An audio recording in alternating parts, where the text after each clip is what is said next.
सो ये सीन है और बज़ाहिर अब पाकिस्तान ने IMF की एक एक शर्त पूरी कर दी है जो आवाम पे बड़ी भारी पड़ी है बाय द वे।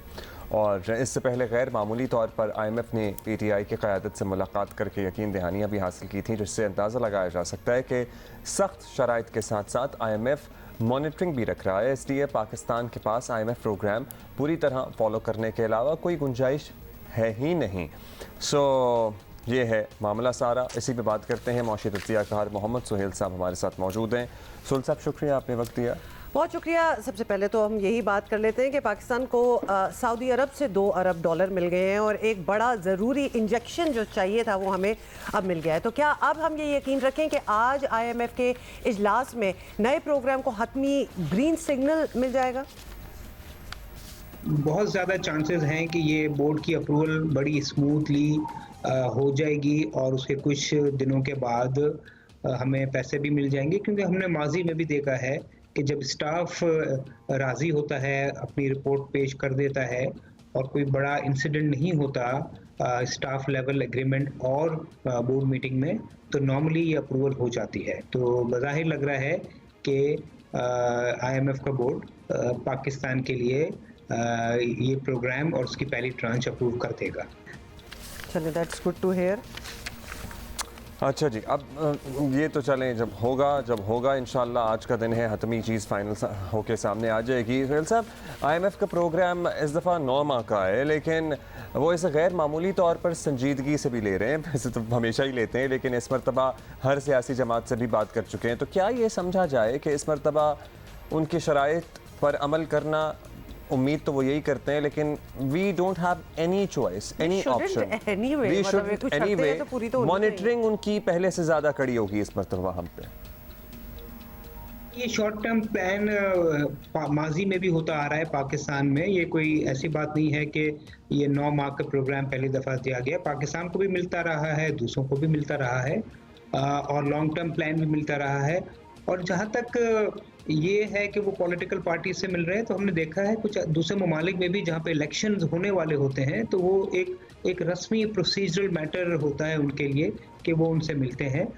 कोई उसमें बहुत बड़ी ताजुब की भी बात नहीं है, और अगर कोई एक पार्टी उसको एक्सेप्ट नहीं करती तो भी मेरा ख्याल है कि कोई फैसला तब्दील नहीं होता है। वो उनका एक रूटीन प्रोसीजर है, क्योंकि अगले 9 माह में जब तक का ये प्रोग्राम है 3 हुकूमतें आएंगी, तो उन्होंने तीनों हुकूमत से मिलना मुनासिब समझा। मेरे ख्याल में ये कोई चौंका देने वाली बात नहीं है।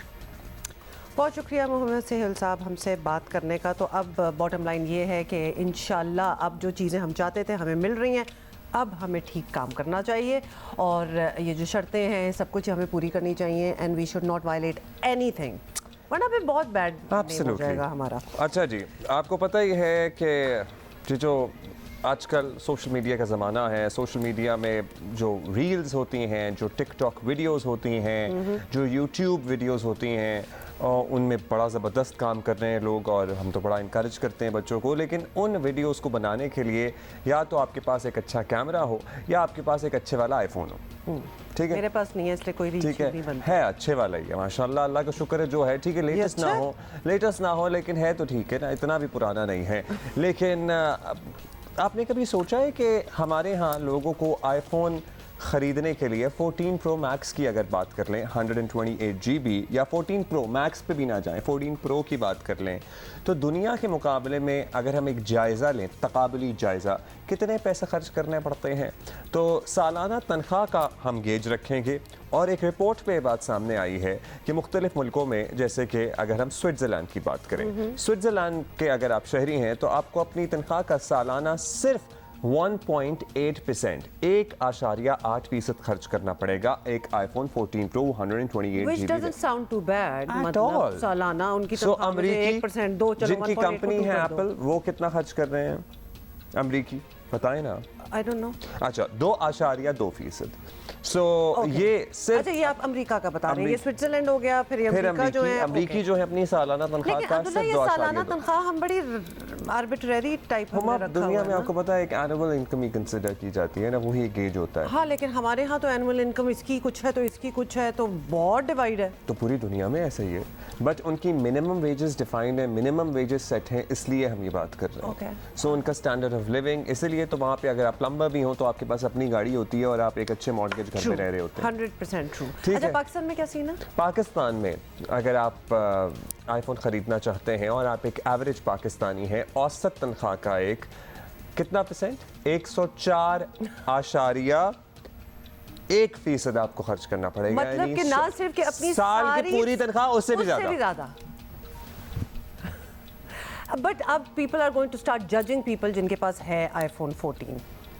अच्छा, ऐसे पता है हो क्या, सकता है। हमारे शुरू से नौजवानों में ट्रेंड है कि उनका ना गोल्स होते, छोटे छोटे गोल्स होते हैं और ये बच्चों ने ना आईफोन लेना भी गोल बनाया होता है।